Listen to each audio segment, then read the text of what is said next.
I'm ready for superhero school. Cut! Well done, Ryan. Time to record the next scene. Oh, Father. I've been doing this for 12 years. I think I'm too old for this now. Shut up, Ryan! Don't you remember the contract you agreed to when you were 3? But I was still a baby. No excuses! We're gonna do this forever, Ryan. All the way till you're 50. I wonder what happened to that Ryan kid I used to watch. Hey there, guys. Welcome to Ryan's Toy Review. Holy Guys, I think Ryan's world might finally be free, and I honestly can't believe I'm saying that. Shion Kaji and Loann Kaji didn't just stumble into internet fame. They built one of the biggest kid content empires on YouTube by turning their own child into the product. Back in 2015, the idea seemed harmless enough.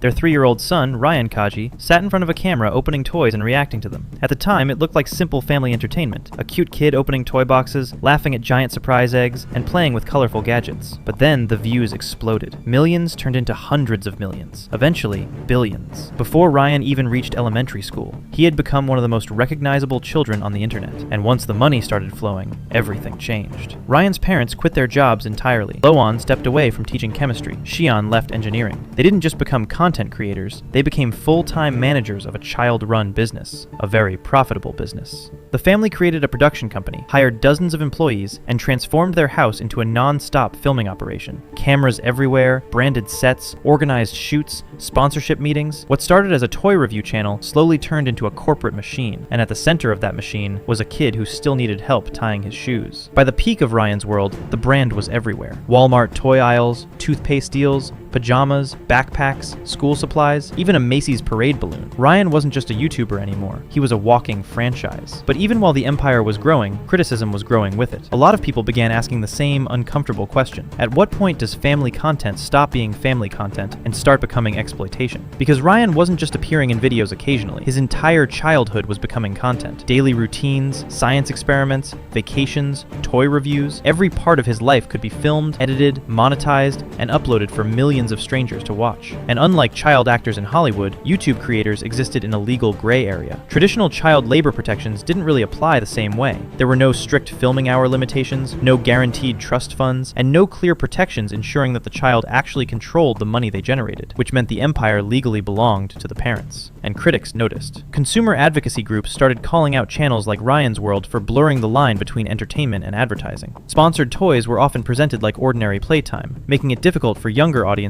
to recognize when they were being marketed to. And that became a massive issue, because the target audience wasn't adults, it was preschoolers. Eventually, the FTC began increasing scrutiny around child-focused influencer marketing, especially channels built around toy promotions and sponsored content. Suddenly, the business model that made Ryan's World explode didn't look nearly as untouchable anymore. Huh?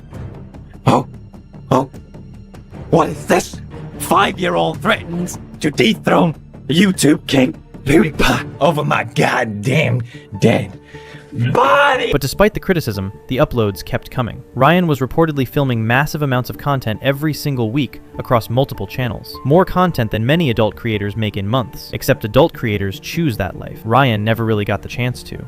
And eventually, the cracks started showing. Because the biggest problem with child-centered content is simple. Children grow up. The audience that once watched Ryan religiously got older. The 5-year-olds who once saw him as the coolest kid on YouTube slowly became teenagers. And suddenly, the same videos that once felt exciting started feeling repetitive, awkward, and honestly, kind of outdated. Meanwhile, Ryan himself was growing older too, but the content barely changed. He was still being pushed into the same loud, hyperactive style videos years later, even as he was getting closer and closer to his teenage years. And viewers started noticing something uncomfortable almost immediately. Ryan didn't seem nearly as energetic anymore. In older videos, he looked naturally excited, genuinely interested in the toys and games around him. The reactions felt real back then. The excitement felt authentic. But in newer videos, many people felt like he looked exhausted, disconnected, almost like he didn't want to be there anymore. And once the audience notices that, it changes everything. Because viewers can tell when somebody's forcing enthusiasm, especially after watching that person grow up online for nearly a decade. Ryan's World parents are so greedy, they're never going to let this man retire.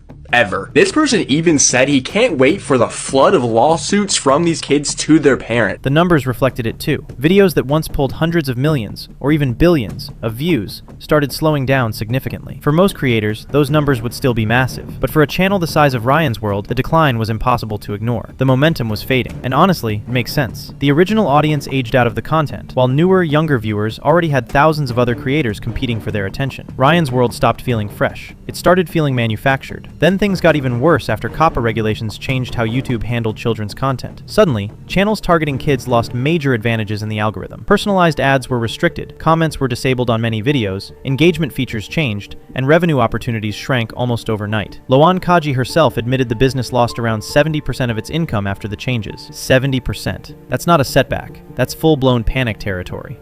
So after the target ad was removed, our revenue went down by 70%.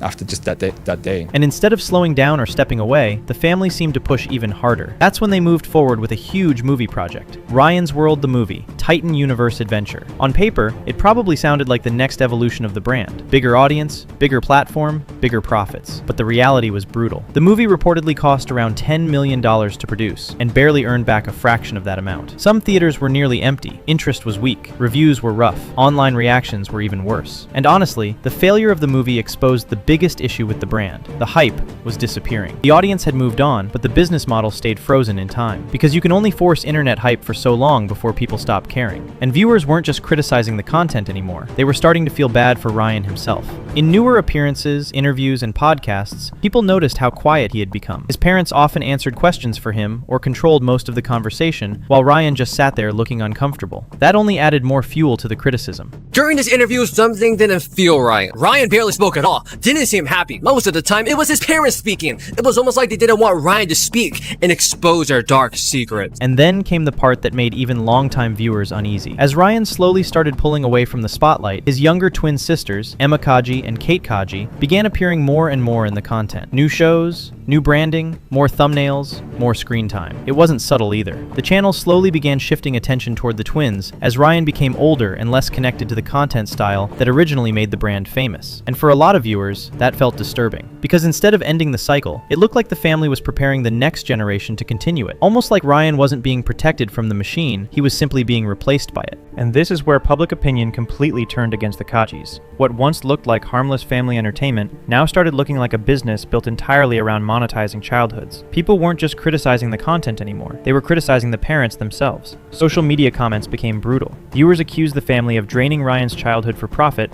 and now preparing to do the exact same thing to Emma and Kate. And honestly, the timing made it worse, because Ryan himself no longer looked happy doing it. In recent interviews and podcast appearances, viewers noticed how quiet he had become. His parents often answered questions for him, interrupted him, or controlled most of the conversation, and the internet immediately picked up on it. People started saying the same thing over and over again. Wait until Ryan turns 18, because a lot of viewers believe that one day, Ryan may finally speak openly about what growing up inside this machine was actually like. And whether those theories are true or not, the damage to the family's reputation is already happening. Multiple states have now started introducing laws requiring parents to protect earnings made by child influencers online. Laws that many people believe only became necessary because of cases exactly like this one. That's a pretty devastating legacy. The Kajis still have money, mansions, and product deals. Financially, they're probably going to be fine. But culturally, their image has completely changed. Ryan's World used to represent the peak of YouTube's success. Now it's increasingly becoming a warning story about what happens when internet fame goes too far. Because in the end, the biggest problem wasn't YouTube, or algorithms, or even declining views, it was greed. The brand kept expanding long after people felt Ryan himself had mentally checked out. The content kept going long after the audience started moving on. And instead of protecting their children from the machine they built, they kept feeding it. Maybe one day Ryan Kaji really will get the normal life he never had growing up. But regardless of what happens next, one thing is already clear. Ryan's World didn't just create one of YouTube's biggest child stars. It also created one of the internet's biggest debates about whether family vlogging was exploitation all along.